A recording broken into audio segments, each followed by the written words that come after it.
फिर से कार्यवाही शुरू होने वाली है। 16वीं विधानसभा का सत्र जिसमें जनहित के मुद्दों की गूंज रहेगी। राज्यपाल के अभिभाषण पर बहस होगी क्योंकि राज्यपाल का अभिभाषण जब हुआ था, आरएलपी ने आरपीएससी को भंग करने की मांग को लेकर हंगामा जरूर किया था। हनुमान बेनीवाल ने आवाज उठाई थी, लेकिन राज्यपाल के अभिभाषण के दौरान विपक्ष ने सर्वदलीय बैठक का मान जरूर रखा था। ज्यादा विरोध नहीं देखने को मिला।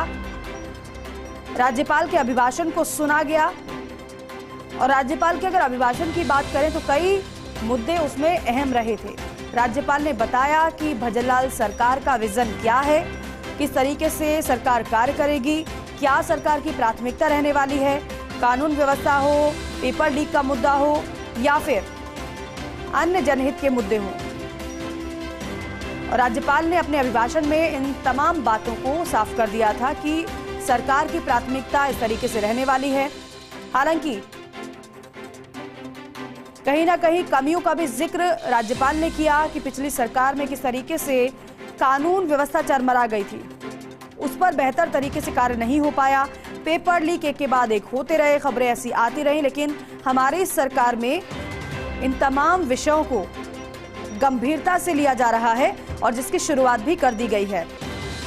फिर चाहे एंटी गैंगस्टर टास्क फोर्स की बात की जाए, पेपर लीक मामले में एसआईटी के गठन की बात की जाए या फिर भ्रष्टाचार पर रोक लगाने के लिए लगातार कार्रवाइयां हों। एक तरफ अवैध खनन के खिलाफ कार्रवाई है तो दूसरी तरफ माफियाओं की कमर तोड़ने के लिए भी पूरा प्लान तैयार सरकार ने किया है, जिसे लागू भी कराया जा रहा है। तो कुल मिलाकर जनहित के मुद्दों की गूंज आज सदन के भीतर सुनने को मिलने वाली है। 16वीं विधानसभा का सत्र है क्योंकि राज्यपाल के अभिभाषण के बाद विधानसभा की कार्यवाही को